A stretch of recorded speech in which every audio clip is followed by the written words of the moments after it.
uyga kirib keldi. Boshlari turpoq bo'lgan, yuzlari turpoq bo'lgan, ustlari turpoq bo'lgan holatda payg'ambar alayhissalom kirib keldi. Vaholanki Rasululloh sallallohu alayhi vasallam agar tupursalar, agar oldimizda masherda turib o'rtada bunday tupuradigan bo'lsam, jamoatdagi hamma aytadi, farosati yo'q deydi. To'g'rimi? Bu juda ham noma'qul ish. Ammo Rasululloh alayhissalom tupursalar, sahobalar ilib olardi. Ilib olardi, badallariga surpardi. Tahorat qilsa, tahoratdan qolgan suvlarini olib badallariga surpardi. Aytardilarki, Rasulullohning hatto tuprugilari ham jahannamga harom edi. Shuning uchun shunday bir muomala qilishardi.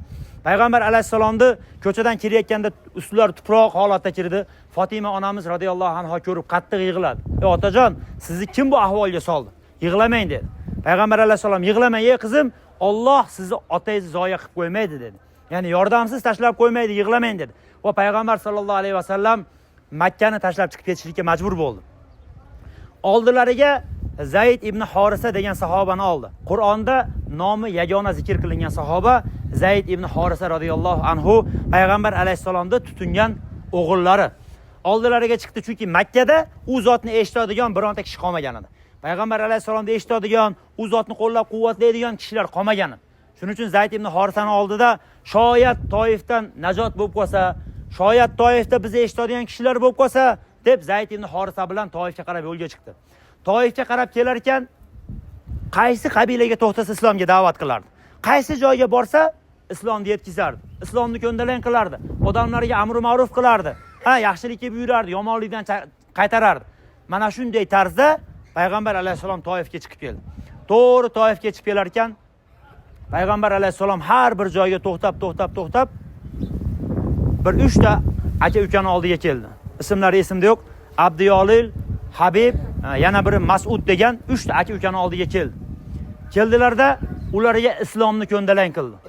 Islomni aytdi, targ'ib qildi. Islom ularga iymon keltirishi uchun ularni, ya'ni da'vat qildi.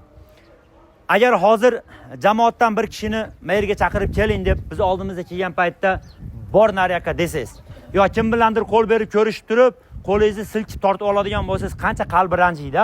Rasululloh alayhissalom shunday muborak zot. Haligi 3 ta kishini oldiga kelib, islomni ko'ndalang qilgan paytda birinchilar aytdiki, Alloh taolo islomni nozil qilishga sendan boshqa odam topmadimi dedi. Ikkinchisi aytdi, Allohga qasam, agar Alloh seni payg'ambar qilib yuborgan bo'lsa, tushib dedi, Ka'bani po'shtini mayda-mayda qilib yirtaman dedi. Uchinchisi aytdiki, sen bilan tortishmayman. Agar sen bilan tortishlik, sen payg'ambar bo'lsang, sen bilan tortishlik xatarli dedi. Agar sen payg'ambar bo'lmasang, senga o'xshagan ahmoq bilan tortishmayman dedi. Nauzubillah. O payg'ambar alayhissalomning qalbi singan holatda, qalbi og'rigan holatda qildinglar. Endi men haqqimda biroq indamanglar dedi. Va payg'ambar alayhissalom da'vat uchun Toifning ichiga kirib ketdi.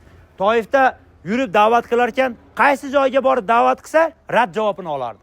Qaysi joyga borib islomni ko'ndalang qilsa, rad javobini olardi. Va mana shunday holatda 10 kun mana shu Toifning ichida bo'ldi.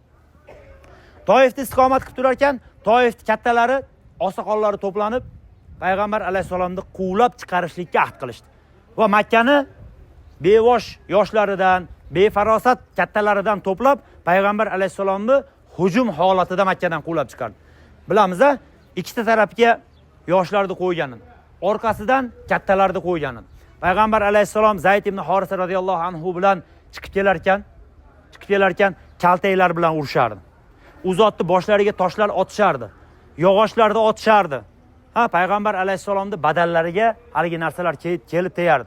Zayd ibn Horisa radhiyallohu anhu shunday bir holatda bo'ldiki, payg'ambar alayhissalomning ustiga yog'ib kelayotgan, osmondan kelayotgan toshlarni deydi tarix kitobchilar, boshlari bilan usardi deydi. Badallariga tegardi. Zayd ibn Horisani badanida yorilmagan joyi qolmagan. Lat yemagan, qonamagan joyi qolmagan. Zayd ibn Horisa radhiyallohu anhu. Payg'ambar sallallohu alayhi vasallam ana shu himoyani ostida bo'lsa ham badallaridan oqqan qon kavushlariga to'ldi. Buni kitoblarda o'qiganmiz, tarixlarda eshitganmiz. Lekin payg'ambar sallallohu alayhi vasallam shunday holatda, mustor holatda, qiylangan holatda, insonlar islomni da'vat qabul qilmagan, payg'ambar alayhissalomni majburlab, quvlab chiqarib yuborgan holatda taqriban 4,5 kilometr Toifning ichidan qochib chiqdi. Toifning ichidan qochib kelar ekan, tasavvur qiling-da, qayerga qochishini bilmay qoldi. Qayerga kirishini bilmay qoldi. Va shunday kelayotgan paytlarda yo'lda bir uzumzor ko'rindi. Va payg'ambar alayhissalom Zayd ibn Horisa bilan ana shu uzumzorga kirdi. Uzumzorga kirdi. Arablarda bir odat bor, hozir ham bor bu odat. Mana sizni uyingiz bo'ladigan bo'lsa, mana darvozangizdan kimdir ichkariga kirib olsa, kirib olgan odamning orqasidan kimdir kelib hujum qilsa, mana bu uyni egasini sharafiga to'g'ri kelmaydi. Nomussizlik bo'lganligi uchun birovni uzumzoriga bostirib kirishga jur'at qilisha olmadi-da, tashqarida qolishdi. Payg'ambar alayhissalom bilan Zayd ibn Horisa uzumzorning ichiga kirib olishdi. Va Rasululloh sallallohu alayhi vasallam 10 kun davomida qattiq qiylangan edi. Ochlik, qiyinchilik, orqadan quvlab chiqarishgan, kaltaklangan, xorlangan, mustorlangan holatda edi. Va payg'ambar alayhissalomning quvvat qolmagan edi. Kirdida bir uzum daraxtiga suyanib o'tirib qoldi. Uzum daraxtiga suyanib o'tirar ekan nima qildi? Eng mashhur duolaridan Alloh taologa duo qildi. Ey Parvardigoro dedi. Ojizligimdan, quvvatsizligimdan, chora tadbirimni qolmaganligidan senga shikoyat qilaman. Ey mehribonlarning mehriboni, meni Robbimsan va mustazafin bo'lgan, zaif bo'lgan bandalarning Robbisisan. Meni dedi, mana shu kishilarga qo'yib qo'ydingmi? Meni tark qilib qo'ydingmi? Mana shu beodob bo'lgan, buzilgan qavmga meni qo'yib qo'ydingmi deb Alloh taologa duo qildi. Parvardigorim dedi. Allohim, agar roziman, sen dedi, mendan norozi bo'lmasang, mana bu taqdirimga roziman dedi.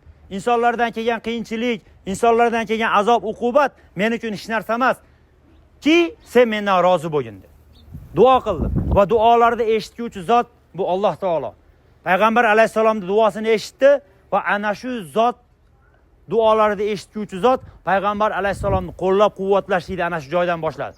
Mana bu joyda, xuddi biz turgan joyda Utba bilan Shayba degan mushriklarning kattalaridan bor edi. Mana bu bog' ana shu Utba bilan Shaybani bog'i bo'ladi.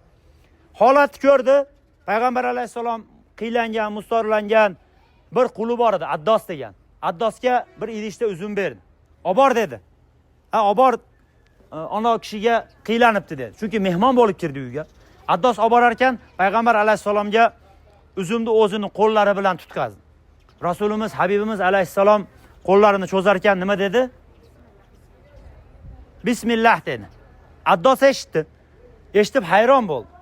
Bu kalimani sen qayerdan bilasan dedi payg'ambar alayhissalom. Qayerdan bilasan? Bu payg'ambarlar aytadigan so'z dedi. Addos farosatlik, aqidalik kishi edi. Sen qayerdan bilasan? Bu payg'ambarlar aytadigan so'z dedi.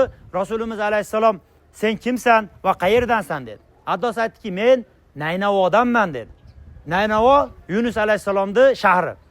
Men Naynavodanman dedi. Payg'ambar alayhissalom Yunus ibn Mattodning shahridan